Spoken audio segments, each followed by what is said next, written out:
everybody, and welcome. We're super excited for you all joining us here today for this virtual workshop. I'm really excited about today's topic.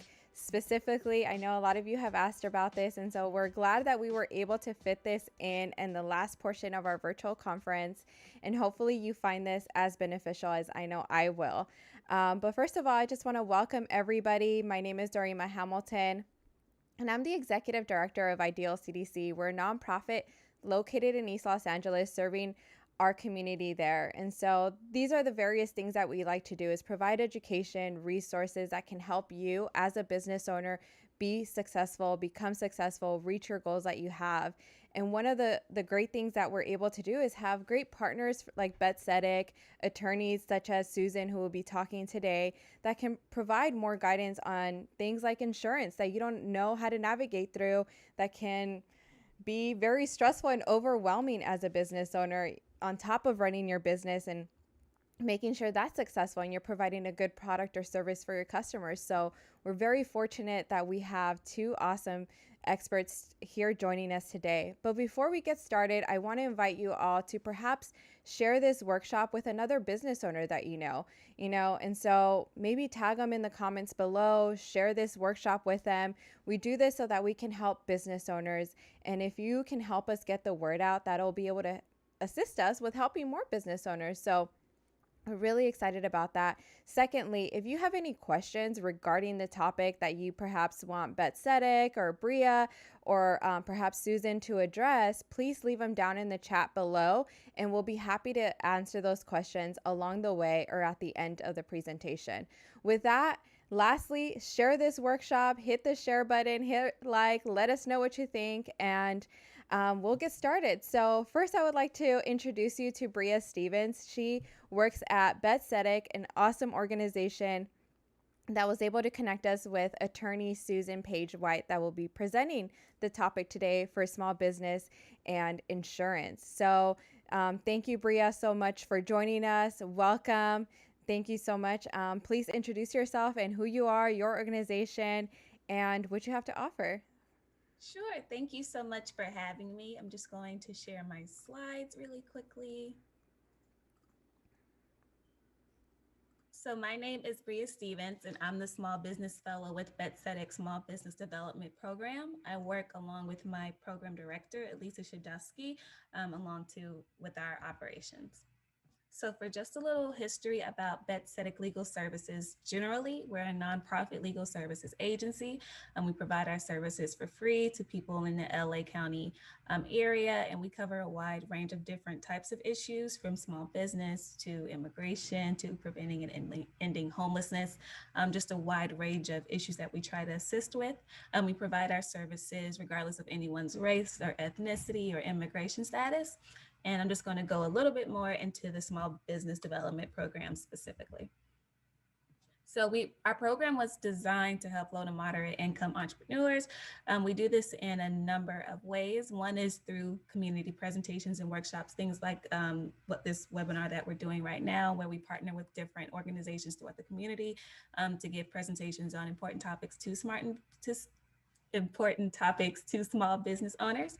We also assist with direct client representation, which I'll go a little bit into more detail later. And then our program has really expanded with the LA Represents Initiative, which was put on by the city of LA. It's really just expanded the issues that we could cover with, the amount of presentations and workshops that we assist with, and the types of resources that we can provide. So just for a little bit more about LA Represents, it was put on by the city. It started during towards the beginning of the pandemic as a way to address the issues that small business owners face specifically.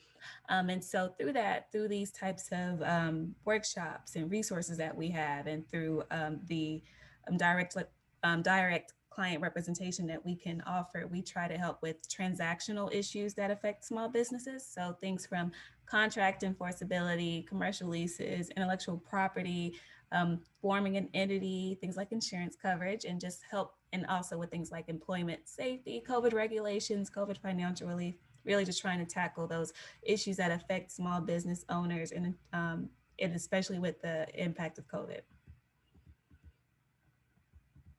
So then just for a little bit more about our program and how we work, as far as the resources that we provide, we do things like these free webinars, but we also have FAQs and other types of guides on our websites that go over topics specifically. So things like tax or bankruptcy, but then also covers things that are specifically related to COVID and its impact on small business owners. So for example, we have a FAQ on financial relief resources that are based on the COVID-19 financial resources. So things like that on our website that could be extremely helpful. And then for as far as our direct representation that we offer, that's a program where we have an application link, and it'll be on the slides in a little bit, and then you would apply for our services. And we do have some eligibility requirements as far as income. That's looking at household income, and then business profits and sales are also something we consider as far as applying for our services. But through that, we would work to try to place you with pro bono counsel with those type of transactional issues that I described. We also only assist for-profit businesses in LA County area. That's the link to our application portal right there. Just as a FYI, we are experiencing some glitch, some technical difficulties with our application link on the website, but we also have a disclaimer on our website that describes what to do in that instance. So just from how to get more help from us, you'll see the first link is to our resource page. And that's where you can find those things that I described, like our FAQs, our COVID related guides, and just some more direct assistance as far as getting quick answers to questions as far as some things that may be concerning your small business. And again, that second link is the link to our application. Just want to give another forewarning that we are experiencing a glitch. So just make sure to pay careful attention to the instructions on how to get an application to us. And if you do have questions, you'll see the emails for my program director who oversees the program, Elisa Shadowski, and myself right there. So if you have any specific type questions, for example, questions following this presentation that are specific to you and your business, feel free to shoot me an email and we can work out what to do next. If you have questions about our program, feel free to email me. Or if you just have questions about the different types of resources or workshops and things like that, just feel free to email me and I'll be glad to help. And so that's all as far as my presentation. I'm very happy to turn it over to Susan, who is going to go over insurance issues for small businesses. Thank you again, Susan, for doing this presentation. Just so very happy to see this. I'm excited. Thank you, everyone. Well, and thank you, Bria. And I will just chime in that I think Bet Sedek does amazing things with respect to, assisting these small businesses as well as, individuals. And I've worked sort of with them a little bit, and I can't say enough good things about how they're trying to help our community. So let me introduce myself. Again, Susan White. I am an attorney at a law firm, as you can see on this PowerPoint, at Buckhalter. Buckhalter is a law firm, here in Los Angeles. We're a full service firm. We also have offices across California, San Diego, Orange County, up north in San Francisco, Sacramento, et cetera, as well as Portland, Seattle, Phoenix. So we're all over the West Coast. And part of what we do, one of the things that we do is what I refer to as insurance recovery. And that's what I specialize in where we pursue insurance proceeds on behalf of individuals and companies when their insurance companies aren't either paying enough or paying at all. And we help them in terms of trying to collect or get insurance proceeds for them on various claims, and helping them maneuver in the insurance issues that come up whenever you have anything related to insurance. And so that's my background. I've been at it more years than I care to admit. But as a side note, I also want to let you know that I'm also a small business owner. So my husband and I own a restaurant in Culver City, California. And so much of what I'm going to be talking about with you today, I've been experiencing. If you're a small business owner and have been, struggling over the last year, I can honestly say I feel your pain. I have lived that pain and continue to live it. And it has been very challenging. I am going to be talking, while I'm going to be talking in a general sense about insurance for small businesses, and I apologize if you're very astute in that area, that this may be a more general conversation, so that we can, address people at all levels that may not have as big a background. It is surprising to me that I can talk about insurance to, Fortune 100 companies and their risk management departments about, things like making sure you tender claims and things like that. And it's amazing, even just the most basic principles it can be very helpful even to the most sophisticated, highly experienced insurance professionals. So I'm hoping this will be of some benefit to you. And I didn't want to get too detailed because it's just not possible. Insurance is such a huge field. So we just need to, that's just how it's, going to be. How do I go forward on this, guys? Oh, there. Okay. And next. Where do I click? Sorry, guys. There we go. Okay. So first and foremost, as I'm sure you know, insurance policies are contracts. They're agreements between you, your business, whoever is the insured, and the insurance company. You pay the premium to purchase the policy from the insurance company, and in return, the insurance company agrees to provide insurance coverage for you for whatever it is that they're, stating that they will insure. It is extremely important, although let's just be honest, many of us do not do this, that you read your insurance policy. Here's some of the reasons we don't always read our insurance policy. We will get information, for example, from the agent or the broker telling you essentially what the policy provides. For an example, an auto policy, it's covering your car for X amount of money. These are the limits, these are the deductibles, and you don't really care about much else. But in a business, the much else actually does matter. It does in the auto policy too, but there are a lot of things. And not to say you have to read every nook and cranny, but really look at what is the big ticket items, what is being covered, what about the exclusions? Is there an exclusion for something that you look at, for example, contamination remediation or something, and maybe you own something where contamination of a product is going to shut you down or is going to cause you all kinds of problems. If it fits your business, is it going to be a high risk factor? Those are the kinds of things you do really want to look at.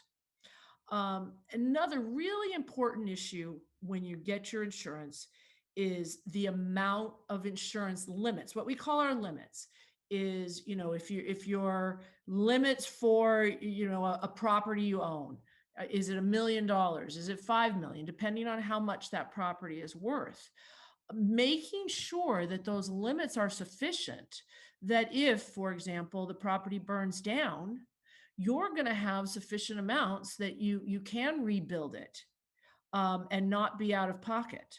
And then somehow, you're going to be out of business because you can't cover those things.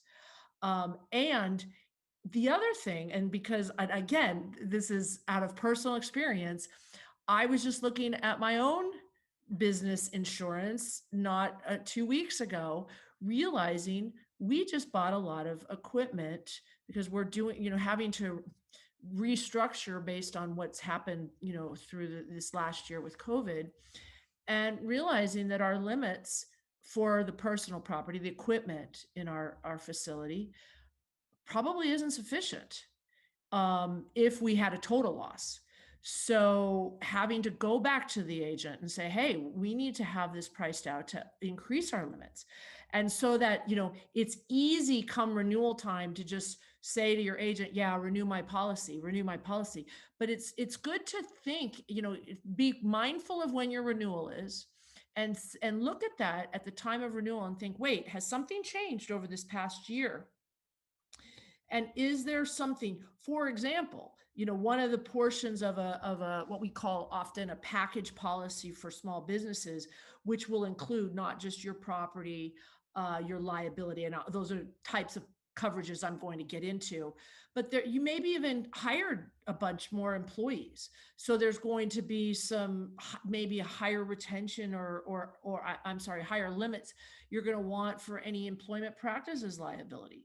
So those are the kinds of things that it's good at the time, as you're coming upon renewal, to sort of take stock in your business over the past year. Maybe you don't need as high limits because all of a sudden you have much less employees, although it doesn't usually benefit you to reduce your limits unless you could really save a ton of money on your premium, which usually insurers, they don't reduce your premium too much if you lower your limits. Another thing that it's important to look at with respect to your insurance policy is, what are your responsibilities in the event of a claim? If you have a claim, one example, is back in May, we had the riots here in Los Angeles. And I know a number of insureds, either their businesses were hit and suffered property damage, or due to the curfews we had in Los Angeles, they couldn't be open or they had to close early. Making sure you think about those things and making sure you look at your policy. Where do I have to tender it? What do I have to do? What do I have to provide? Those kinds of things, and being timely on those things, because it can have an effect on your insurance and maximizing your ability to get covered for those claims. And then, does your insurer owe you a duty to defend? That's something we're going to talk about in respect to liability policies. If you get sued by someone, does your insurance company have to then come in, hire counsel for you, things like that? That can be a very, very important part of your insurance policy, that your insurer has to come in and take care of that, because oftentimes the attorney's fees you have to pay to defend yourself, even if you've done nothing wrong, could put, a certain small business right out of business. So again, those are, important things to consider. Where'd that little arrow go? Okay, next. I talked about this at the beginning, knowing the terms of your insurance policy. Taking a look at when your insurance policy arrives, make sure the correct property, is listed on there. Make sure if you have, let's say you don't just have one location, let's say you have warehouses or other things, make sure they're all on there, because trust me, I've come across that situation where an insured thought, something was listed on their policy, or certain drivers, if you run a delivery service or you have deliveries as part of your business, making sure that that you have an endorsement that makes sure that any driver that you're going to have, your employees are going to be endorsed so that they're going to be covered if they're using your company vehicle or something like that. And like I said, read and understand. Exclusions can be a very important part of an insurance policy, where I like to say the insurers try to escape their obligations. So if you come across one, and it's going to really eviscerate some of the biggest risks you have,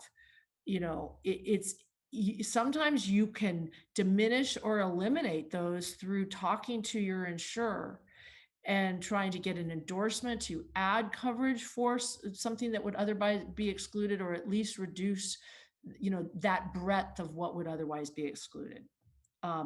Then also, while small businesses should do this, knowing the value of how your lost or damaged property is going to be calculated. Now, this is included within insurance policies.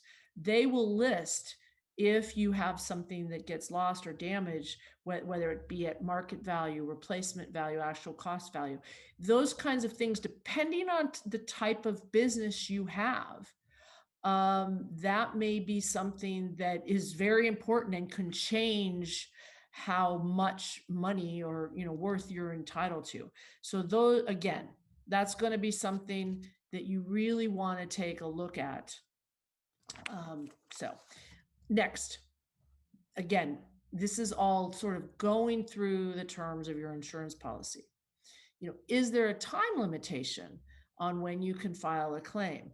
Now, this is coming up, and insurance policies, especially what we will talk about in a minute as the property policies, insurance companies typically put in what they call contractual limitations periods.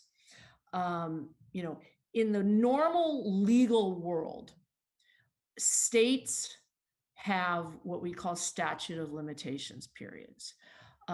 In California, for example, the statute of limitations for a breach of a written contract is 4 years' time. So in a typical insurance world, if you want to sue your insurance company for, when they're not honoring their obligations under insurance policy, again, like I said, it's a contract and it is a written contract. If you don't have anything else, it's going to be 4 years. But if, for example, you have a property policy that has a contractual limitations period, insurers will shorten that time period. And what they will say is, you have to file a suit within. And, I've seen 1 year, 2 years, 3 years. It is typically, I shouldn't say typically, it is often they will shorten it to 2 years from the time of the loss, not from the time they deny, which is the statute for purposes of California law, but from the time of the loss. So for example, and as I said, we're going to talk about the COVID situation in a little bit, but in California, for example, these shutdown orders sort of started on or around March 19, when we were all ordered to shelter in place. And and again, I'm not stating this as fact, but using that as just an example, March 19 could be argued by insurers as maybe the date of loss for purposes of for any claim of coverage for the shutdown orders and COVID related losses. If you have a contractual limitations period in your policy, then those are things that you got to keep an eye on date wise. Now, 1 year contractual limitations periods, while I have seen them, I will say I've looked at a lot of companies' policies over the last 6 months or year, and I haven't seen one with a 1 year. Not to say it doesn't exist, but I haven't. But they're also, and I think I'm getting more detailed than I need to, but there is some case law that time will be told by the time between the time you tender your claim and when the insurer will ultimately deny, which all the insurers are doing right now as a matter of course. But here they're denying so quickly, I don't know if that tolling would be very long. But I just highlight this more, and again, as just something to keep in mind. You don't want to sit on your laurels if you have a claim, especially with respect to property policies, because sometimes these time periods are going to be shorter than you may think. And so that's an important aspect about the insurance policies. They're also, with respect to some coverages, such as, for example, directors and officers insurance policies and things like that, they have what's known as claims made or claims made and reported policies. And what those involve is the triggering event for when you need to make a claim is you have to have a claim made against you as an insured for a claims made policy. So let's say you have a policy from January 1, 2020 to January 1, 2021. As long as if the claim is made within the 2020 time period, that's the time period when you would need to make the claim.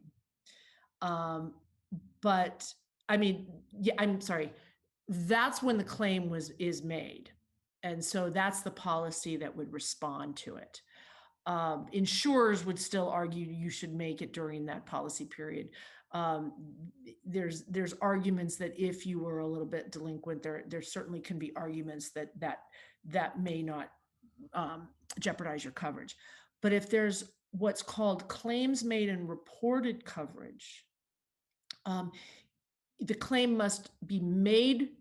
Once a claim is made within one policy period, you must also report that claim to the insurer within that same policy period. There can be some limited exceptions if, for example, somebody, makes a claim against you or your company right at the very end of the policy period. There's usually a grace period of 30, 60, 90 days upon which that the policy will even provide, upon which you could notify the insurer of that. But those are things, if a claim is made against you, and by that I mean, a third party coming out and saying, you or your company has done X to me, or they've sued you or something like that. It's very important to not just, shove that in a drawer and think, oh, geez, I don't want to deal with this. And first and foremost, think about your insurance. Could this be something that's insured? And shoot it off to your agent or broker and say, send this to my insurance company. Because if it's not insured, the insurance company will certainly let you know. And as small business owners, these lawsuits they're coming, American Disability Act policies, AD, I'm not saying they're covered, but PAGA claim, these types of employee or disability access, these kinds of claims are hitting small businesses, and you may or may not have coverage for them under your policy. And you won't know unless you either review your policy or tender the claim and find out. But it's like playing the lottery. You certainly won't have coverage if you don't tender it to your insurer. That is a certainty. But anyway, and moving on.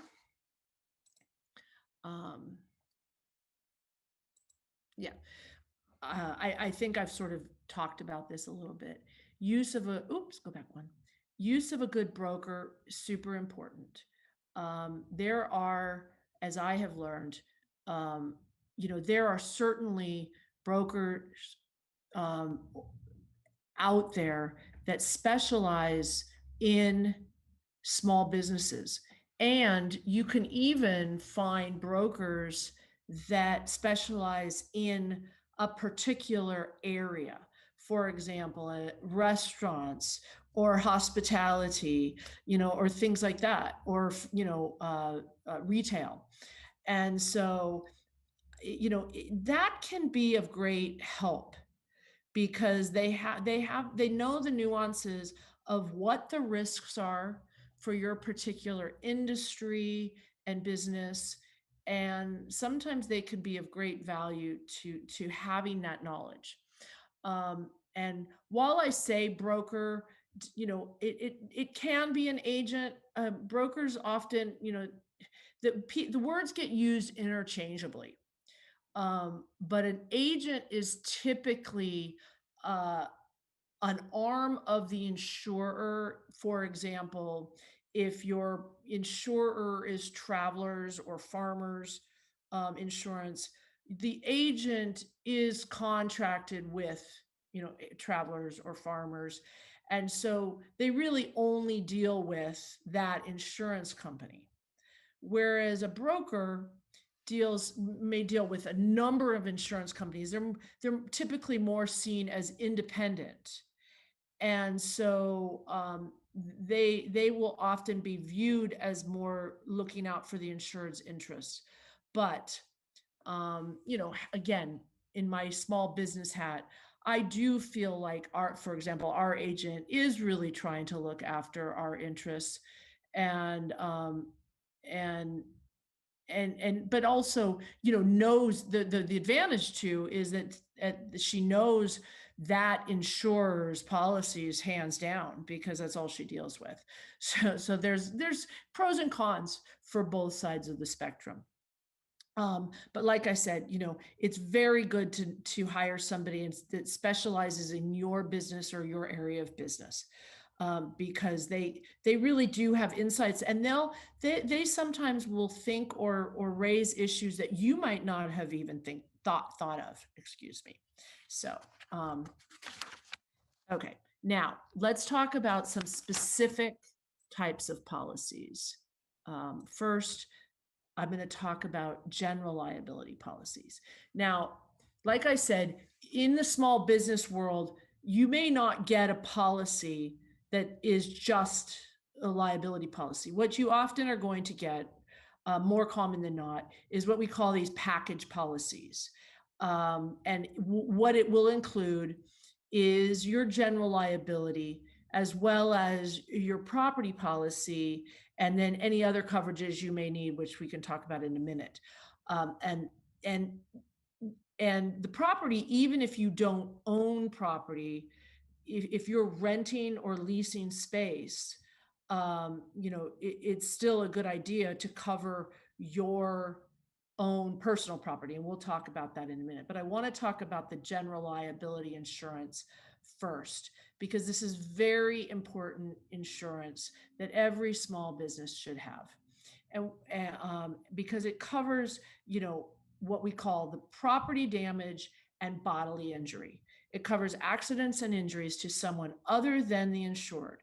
So if you have a customer that comes on site and, um, and gets hurt and sues you, or if one of your, trees falls on your neighbor's property, and results in property damage to that neighbor, and then they sue you, those kinds of things, or if something flies out of your store and hurts somebody, those kinds of things. And like I mentioned a little bit earlier, what it does cover is for the cost of defending you and your company. So if this person sues you, then if there's no conflict of interest, the insurance company will actually step in and say, we're going to hire this law firm to actually represent you and defend you in this lawsuit. And unless for some reason there's no coverage based upon an exclusion or some other issue, they'll actually pay any settlement or judgment. So as you can imagine, this is very, very important coverage. The other thing the general liability coverage includes is what we call personal and advertising injury coverage. And this is an important part as well. Not, this isn't, I wouldn't say necessary. This isn't as important to a number of businesses, but anybody that does, a lot of advertising, where, that's an important component of their job, of their business. This can be very helpful because it's going to cover if for example, if some competitor sues you to make a claim that you're, disparaging their products in your advertisement, or things of that nature. And it can be very helpful because sometimes those kinds of things can be very costly, those kinds of lawsuits. So, and they're usually part and parcel of the general liability policy. So it's something good that people don't always think about in the coverage. And to some extent, depending on the way the claim is structured, there can be coverage sometimes for things like the TCPA claims, the Telephone Communications Privacy Act. Although the insurers have gotten wise and put a lot of exclusions in there. That's when you do the, if there's a text to somebody that they didn't solicit and things like that, that they can sue for. But yeah. And then another part of, next slide, is product liability insurance is part of this as well, the general liability.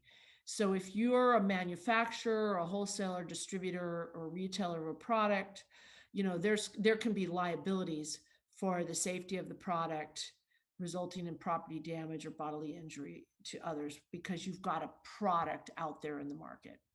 So, it's something everybody should have in that line of work. And again, this is, something depending on the product you sell, you're going to want to pay a lot more attention to that, or the product you manufacture. But it can be a very important part of a business that makes, widgets, etc. So, okay, next. This is, okay, oops, go back. Oh, I see the arrow. There we go. The next type of coverage, although not always a part of the package policy that I talk about, but something depending on the type of business you have that you want to think about, is the professional liability insurance. An easy way to sort of describe that is, we often call it errors omission insurance or malpractice insurance. If it's a lawyer, it's malpractice insurance. What it does is it covers negligent acts, errors, omissions when people are providing professional services to others. So just like a doctor would have malpractice insurance, anybody that does any type of professional service, which can be, that doesn't mean you have to have an advanced degree to provide a professional service. And if you're going to have the possibility of being sued because the allegation that your services were not up to snuff, then it can be very helpful to have this insurance. Because it really can impact coverage. I mean, I obviously, as a lawyer, I give this as an example. I mean, I don't think there's any lawyers, I'm not even sure we really can't practice without malpractice insurance. Not that I've ever had to call upon it, but it's just one of those things that you always want to make sure is there, even for, as I mentioned before, even for claims that you find no merit in. Just if you had to defend against a claim that was, you thought completely specious, these defense fees can be so overwhelming. It's always important to have that protection. So, yes. Now we're going to move on to the property insurance. And I've touched upon it. This is it's considered what's called first party coverage, which means it covers you. It covers you. It covers your business. It's not going to cover when somebody sues you. So if your business suffer loss or damage, if your business catches on fire, or wind damage or things like that. There's also what we call civil authority coverage in these policies, where if for some reason the government, I mentioned it before, the riots, where the government has shut down an area and you are not allowed to pass, or you can't go, you have to be home because of curfew or something like that. Vandalism. During those riots, I have a client, in fact, who suffered incredible damage due to the vandalism up in Northern California. And so, and what's interesting is you have to think about it. These property policies cover both physical and tangible property. So it's going to cover if they break down your door. They're going to cover if they, completely destroy, your building. But the other very important, and many would say most important part of this coverage is the coverage for lost income or business interruption, business income. It has different names depending on the insurer, insurance policy. And what that covers is if you have to be closed for a certain amount of time to do the repairs or rebuild or what have you, due to that physical damage. So, a good example are some of these fires that have occurred, up in the Napa area or down here for that matter. And a lot of the businesses were closed for a very long time. And, as you can imagine, these businesses suffered incredible business interruption losses because, not only do they have payroll that they have to cover, but their own income that they would have been generating had they been open.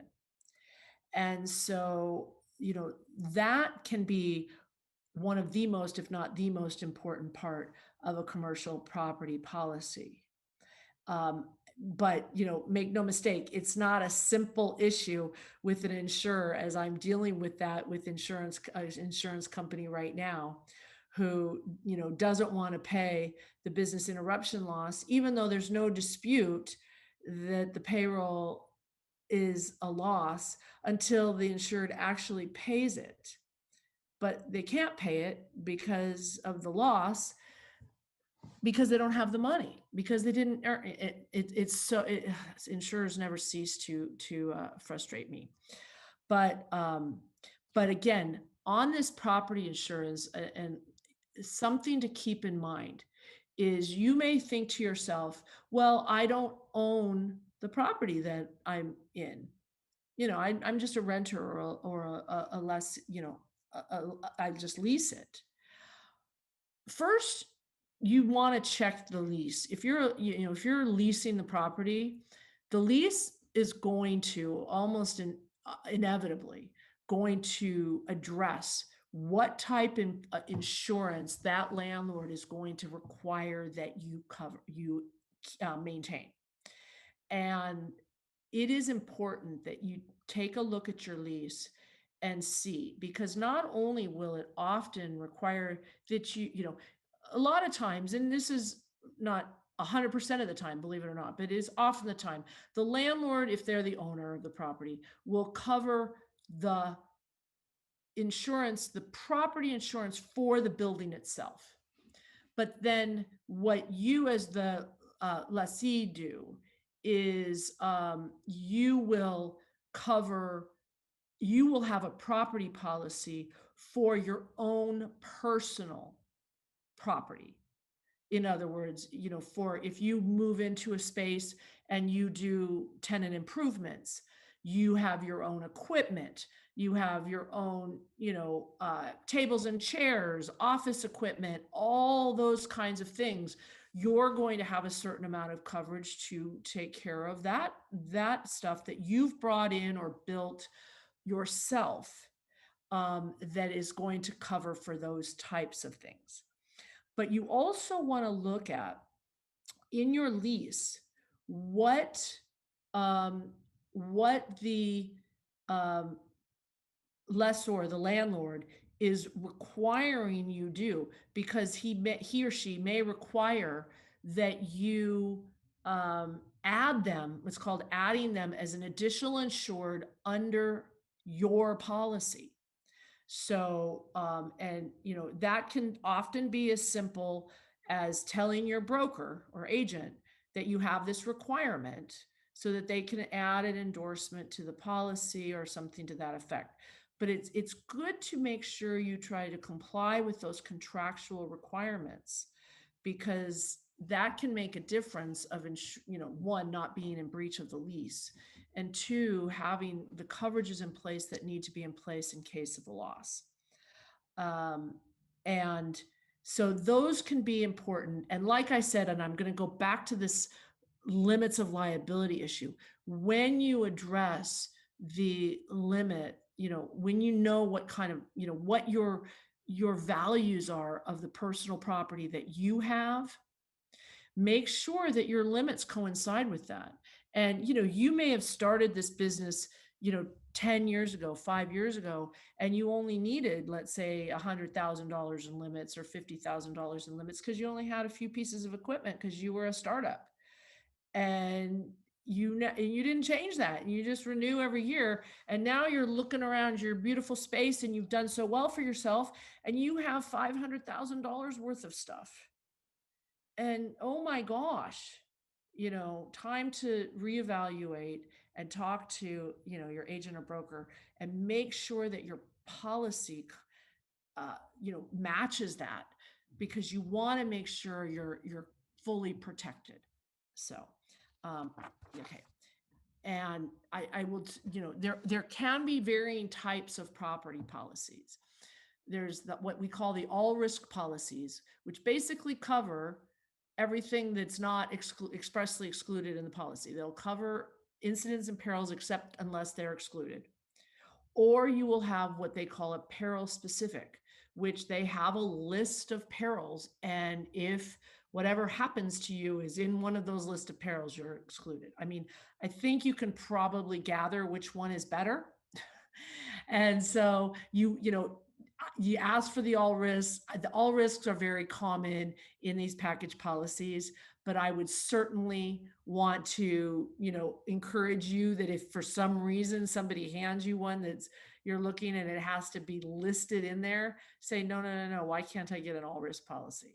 Because that is always going to be, you always want something that is covered unless it's excluded versus having to fit into something and make sure it's covered before you even get to the exclusions. Okay. The next slide talks about the business income, and I know I talked about this briefly, but one other point that I want to make about the business income and the loss of income issue is that's another limit too, that sometimes it'll be the full limits of your liability. So that's really helpful. And you want to, look at that too and think about, you may not, for example, have that much personal property. Let's say you have a property policy and you only have X amount of personal property. So you don't need that high limits. Well, you may need higher limits for your business income loss because you may operate a very successful business, or you may have very high payroll or something like that. And if you were to be shut down for 6 weeks or a month or 2 months or 6 months, that will cover that much of your, because what the business interruption covers is what they call your net income, which would be, what you would have made had the loss not incurred. Separating out what you saved. In other words, if you didn't have to pay certain things because you were closed, obviously that would come out. As well as they have to cover your continuing operating expenses. So as to things that are continued, if you have to continue to make payroll and things like that. So, but another aspect, and not all property policies provide this, but many do. And depending on the type of business you have, you may want to make sure you have it. If your business depends upon getting a product from a certain supplier, from, let's say China or New York or somewhere, and if that supplier or group of suppliers or one of several suppliers were to have a loss themselves, a fire or something, and their operations were shut for a certain amount of time, if that event would cause you to have to shut down, there is what's called contingent business interruption insurance or dependent property insurance, where if somewhere in the supply chain you are caused a loss because your supplier was not able to provide you with the product you need to then make your product, that can be covered as well, your business income loss as a result of that. So if that's something that would, is relevant to your type of business, you'd want to talk to your agent or broker to make sure that coverage is included within your policy, because that can make a big difference. Okay. Now, again, on the first party, you need to ascertain whether coverage can be triggered by any of these losses in question. And this next part, physical loss or damage, it's typically the prerequisite in first party property policies. In other words, the language in the policy is you need direct physical loss or damage to the premises. And so it has to be tied to some type of actual physical loss or damage. And the reason I say actual physical loss or damage is because I'm going to get into now this COVID discussion about sort of what's going on in the world of people seeking uh, loss recovery for the no, you know what? How are we doing on time? I'm sorry to, okay, I've got time. I'll, you know what? I'm going to talk about the COVID and then we may bounce back because I feel like it's a natural thing. And I'm sorry if my things are out of order. Can we skip over to the insurance issues during the pandemic? And then I'll bounce back to the insurance obligations. Perfect. Because I do think I've talked about your obligations about tendering the claims and things like that. But I want to talk about this because right now in the legal insurance world, one of the hottest ticket items right now across the country and even internationally, I mean, in the UK, this is a very big issue, is just hundreds of businesses have filed lawsuits against their insurers for the business interruption, business income loss that they have suffered and are continuing to suffer because of the shutdowns that have happened across, I'll limit this to an America discussion, that have happened across the country. And what has happened is, is that, the question becomes, is there potential coverage under the business interruption provisions and coverage of the policy for a loss due to the COVID-19 shutdowns? I mean, what we all know is certainly, most all of the states have issued these stay-at-home orders, have even demanded that numerous businesses be closed or at least drastically reduced in operations, other than some essential businesses. But even essential businesses, if they don't have a market to operate on, have suffered immeasurable loss. So, the issue becomes, and this has been the issue that the courts have now been dealing with. And so these lawsuits have been filed. I'm pretty confident in every state in this, in the US. And the courts have started to make rulings about them. Although I will say we are still, I don't want to say an early part. These are cases that are all going to be decided at the appellate level. Because, while trial courts are making decisions, what's happening is the insureds, the companies, are filing lawsuits against their insurance companies. The insurance companies, as a matter of course, have been, because they've all been denying these claims. And that what they're saying is there is no physical damage to your property. That's what they're saying. That having, and even if you could show that there was some, person that had COVID, or if you could show that, COVID was on your counter, all you have to do is clean it up and you're done. And so they are saying you, the insured, cannot demonstrate the triggering of an event of having direct physical damage to the premises. And trust me, they're sending out these denials in record time, and they have actually been very blatant and open about the fact that as a matter of public policy, the insurance companies are stating these shutdowns do not result in coverage under these property policies. So the insureds have been filing lawsuits. And then what the insurance companies have done is they're doing what's called demurs or motions to dismiss in the courts. And it's just right out of the box. They file a motion to the court and say, even if you accept as true what the insured is saying in their complaint, there is no coverage here. because they haven't even alleged direct physical damage. And, many courts have bought into that. They've said, yeah, you have to have actual physical damage, a tree falling on your property, or a fire, or water damage, or something like that. And a shutdown order doesn't result in that.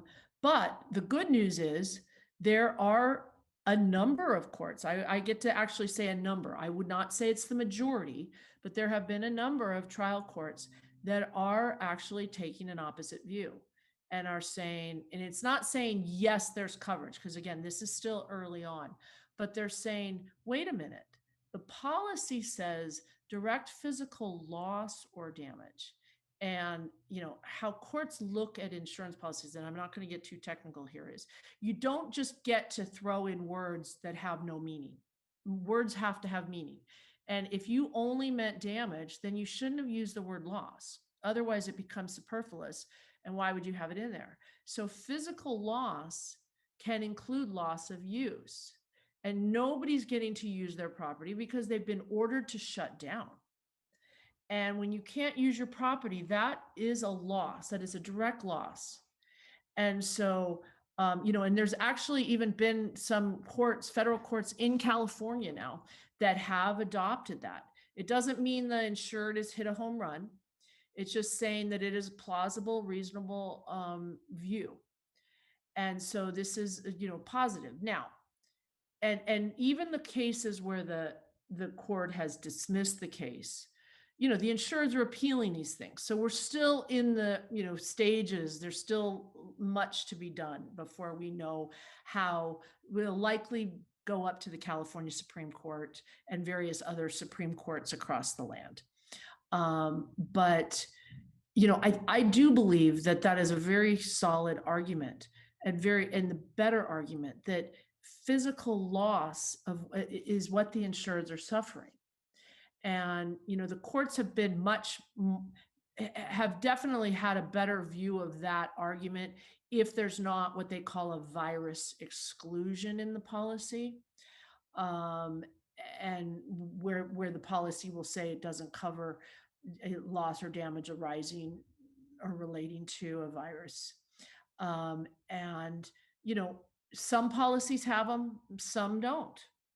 And again, important to look at your policy. I don't think it necessarily means you don't have coverage if you have a virus exclusion, but it's been so far to date, the courts have been a little easier on the cases that don't include the virus exclusion.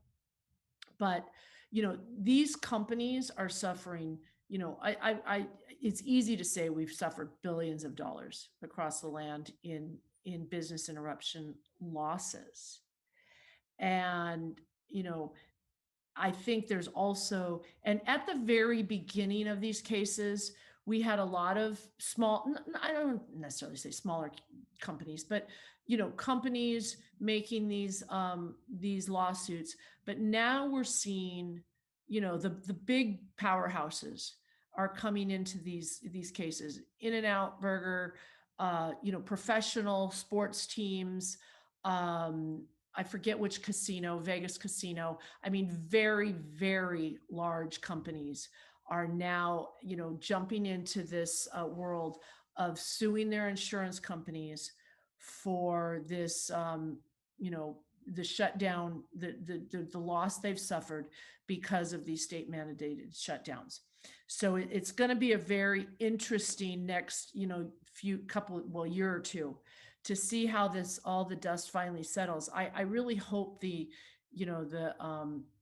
courts see that, because these property policies, the way they work, there is coverages in various areas that does not necessarily require the falling of a tree or a fire, where there will still be coverage. For example, if you have a power outage, and there's been case law, so even in certainly in California, where certain smells, where that's not physical damage, has resulted in property damage. So these are very important things. If you believe you have a COVID related loss, you may want to consider making a claim for this kind of situation. So, important things to think.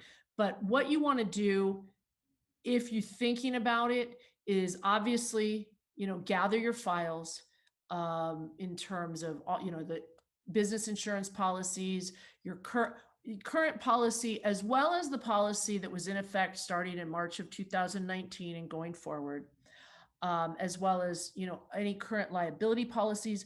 There may be, through the aftermath of, as I don't want to say we're coming out of all of this, but as things are starting to open up a little bit more, we may not have seen the end of COVID-19 related lawsuits.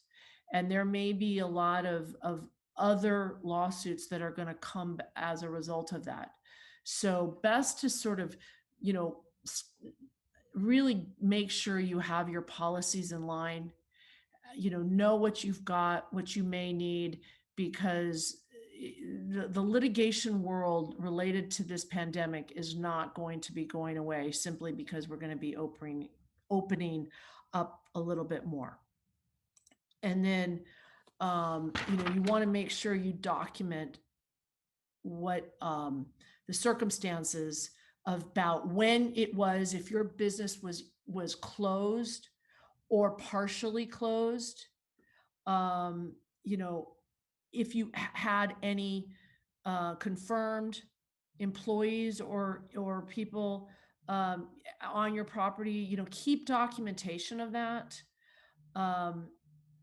State and local closure mandates, those are all publicly available. You can obtain those kinds of things, public health enforcement actions. All that kind of stuff is going to be helpful for the case, as well as if there were times that there was no ability to access your location or property. That could include if you're, I know some places their issue was, they were a location in a mall, and the mall landlord just shut the mall down, and therefore they couldn't access their premises even if they wanted to. I know that there's buildings, high rises, where they're not people aren't allowed in the building. So there's those kinds of things that it's really helpful to document, and just keep records. I know it sounds, so elementary, but, and then, if you want to make a claim, again, you don't want to wait, because, the longer you wait, it's just never a good idea, because it always makes it harder from an insurance perspective. So, submit the materials to your broker or attorney. Document what your business expenses are. You may be keeping a record of those things, but really sitting down and thinking about that thing, keeping those separate so that you have them. Preserve your financial records with respect to your financials, and see if you can do carve outs. You may be doing that for if you're doing any PPPs or grants, which will be helpful as well, in terms of those kind of financials. But, just like I said, keep a record of that. And then if there's, any complaints that you receive for injury or loss resulting from what the business did or not do, again, this is where I'm saying this liability may come along even after, the reopening happens. And those are important things to do. So, so now I'll just flip back, because I really did want to sort of address the pandemic related issues. Let me just briefly talk about what to do with respect to making sure you as an insured don't lose your coverage by inactivity or omissions. And this can seem very basic, but trust me, like I said, even the most sophisticated, risk managers sometimes need to hear this. Pay the premium when it's due. That sounds so simple. Sometimes you might have to change a credit card and you're on automatic pay, and your agent may not be as diligent as they need to be. Make sure, because that policy, if it lapses, you never know when that loss is going to happen. you got to make sure that policy is in place. There have been some grace periods that insurers were giving due to the pandemic. But, I would not rely on any of that. Like I mentioned before, timely giving notice of any claims. Don't wait, don't sit on a claim. If there's theft or vandalism, you need to make sure the police get involved. I think that can be an important part of a timely reporting of a claim. And then, protecting your property. This is a mitigation issue. I mean, I think it's just good common sense. You're going to want to do that anyway from any further damage. You don't want your business suffering any further damage. And then cooperation with the insurer in its investigation and handling of any claims. I know that sounds very elementary, but I get surprised sometimes when I see insureds. Oh, no, you can't come to the site today. No, I can't. I am too busy for you. No, you need to actually make time. The insurer wants to come out. Oftentimes they'll want to come out within a day, maybe 2 days of an event. And that can be very, very helpful for you. So, I know it's a pain in the butt, but you don't want things like that lingering, and you don't want to give an insurer a reason to say, well, we tried and you were putting barriers in our way. You just don't want to do it. You also want to keep your own documentation of whatever was damaged or stolen, or needs to be replaced, things like that, because you want to make sure that you don't just rely on the insurer's assessment of things. You know your business better than anybody. And so with that, can we diminish this? Or do we have any questions? Yes. Can you hear me? Yes. Okay, great. Yeah, no, thank you so much for this. This was very, very informative. And I love that you broke it down and talked a little bit about the pandemic, just because that's kind of like the questions that I get all the time is, what are my responsibilities as a business owner during the pandemic? So I appreciate you really breaking that down, and even covering like that last slide, that as simple as like making that payment just for myself. I updated all my credit cards recently, so I got new ones with the chips. I know I have to go in there and update everything, but those little things make a big difference, right? So No, it's crazy. And I wish I could say that it wasn't from personal experience, but for whatever reason, we did not have a good delineation of responsibilities. And I have now rectified that with fortunately no disastrous results. And so good. I am now dealing with the insurance at our business. So that won't happen. But it's, could you imagine Yeah. if that would have happened to me? I would have freaked out, because it would have been, I make the point because it's so easy to happen to even people who are supposed to know this stuff hands down. And Right. it's just, and same with insurance. Like, I always tell a funny story that's not really related to small business, but one time, and I trust you, my dog was in no danger at any moment. But I used to drive my lovely shepherd with me when I would take the kids to school. And he loved being in the car. He loved being with the kids. And I drove him back in the garage, and I saw a friend of mine who lived right behind me, and we were talking because some couples were going away for the weekend. And in the meantime, I forgot that the dog was in the car, but he was in the garage. He was very safe. And then I wasn't driving my car to work. It's such a long story, but I'll leave it at that. My husband was supposed to take the car for servicing. Yeah. And then he got caught up in work. The dog was in the car for about 4 hours. Oh my gosh. And he freaked out. He ate the car. He damaged the leather. He damaged the steering wheel. He broke the seatbelt. He was a 100-pound shepherd. Oh. And we came back and we just like freaked out. My husband called me at lunch and he's like, did you leave the dog in the car? And I'm like, oh my God, he's in the car. Get him out, It was fine. But yeah. But then it was my husband that said to me, see if insurance will pay for it. And I said, insurance isn't going to pay. And then I said, you know what? What's the worst they're going to do? They're going to say no. Yeah. So I called up my auto and I was very, very, honest. I was like, this is what happened. I'm not going to put a fast one over. This is what happened. And her first comment was, is your dog okay? And I go, oh, my dog is fine. And then I go, my car is not fine. They paid for everything but the deductible, Oh, wow. So there you go. That's a silly story, but just to show you that even sometimes I don't think about insurance on situations. And it can be like, if a claim comes in, if a lawsuit comes in, Yeah. if you suffer a damage at your property, think, okay, tell my agent, just, is there coverage for this? Or just even ask, is there coverage for this? Can we just find out, and that's what they're there for, so.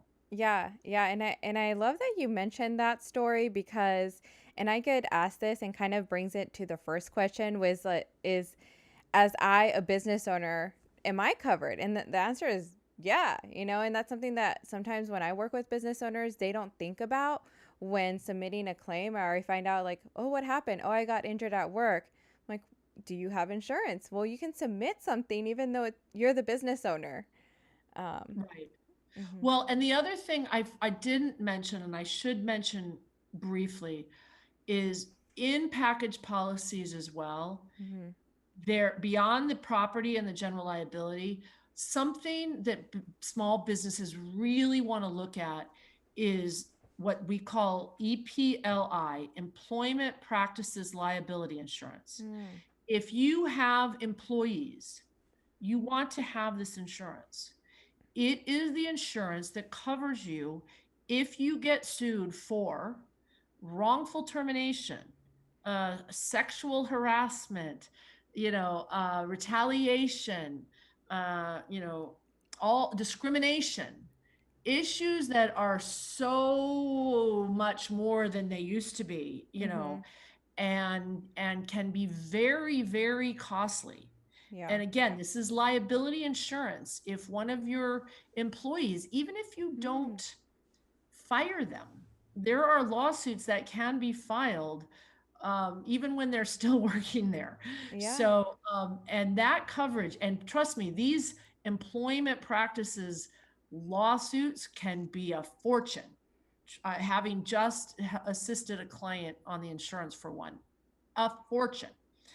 And this was a very small startup. It's shocking to me how much these cases can be.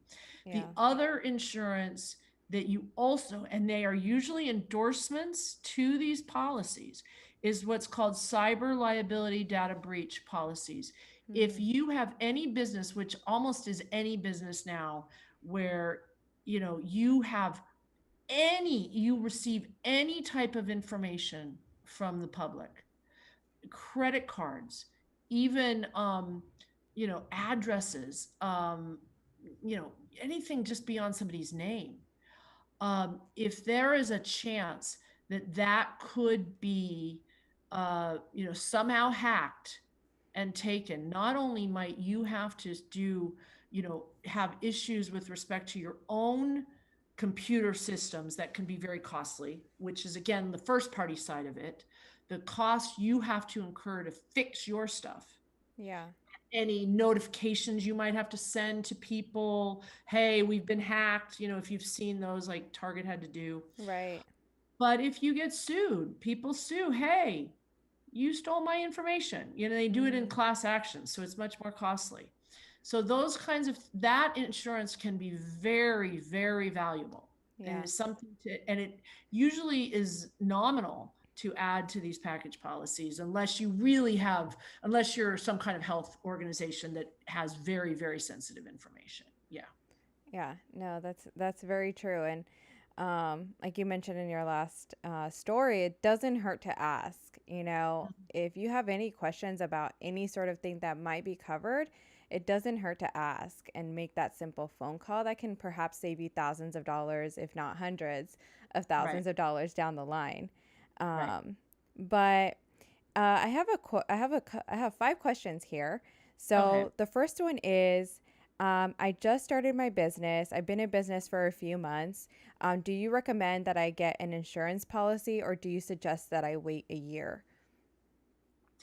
Okay, I don't know the nature of your business or what you're doing, but I would never, I would just as a just general speaking, I would say I would not wait, I'd Yeah, suggest you, you know. right. And again, this is a perfect thing that you could find an agent or a broker, ask them that question. Yeah. I doubt they would say wait, unless it's just you doing your thing and you're just in a strategic mode and you're not, you know, you're not taking sales or you're not building any, you know, if you're just you developing something, Mm-hmm.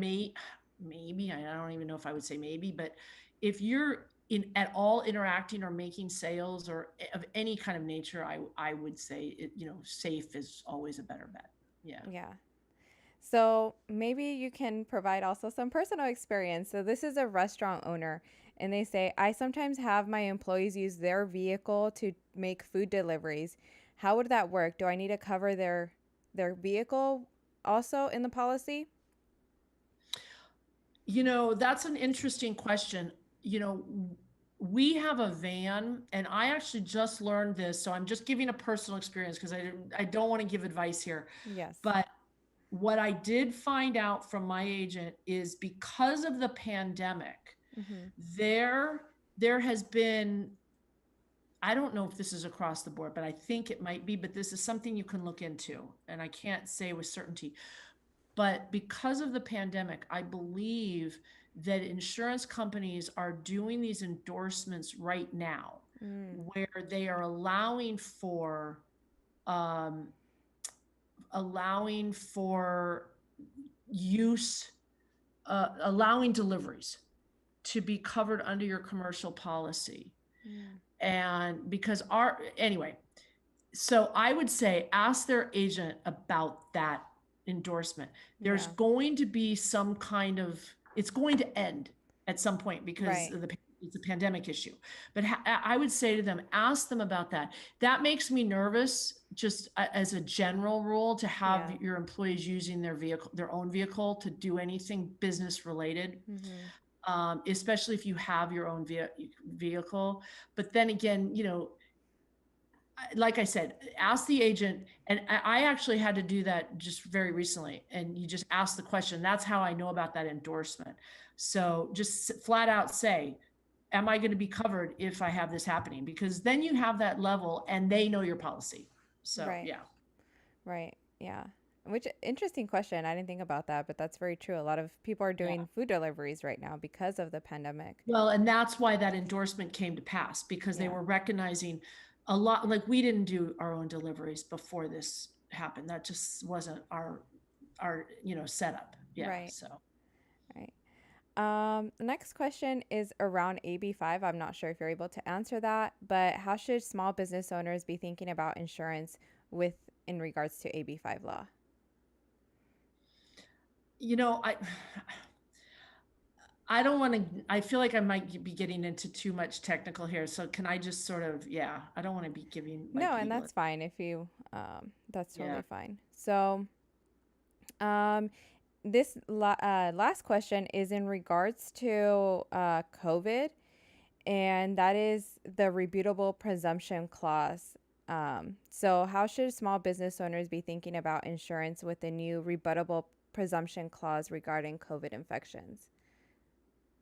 Uh, I'm sorry, remind me what the rebuttable presumption on COVID is. I know what a rebuttable presumption is, but I what's the, believe that the governor signed something into law in September mhm. regarding this. And I actually had a few business owners ask me that.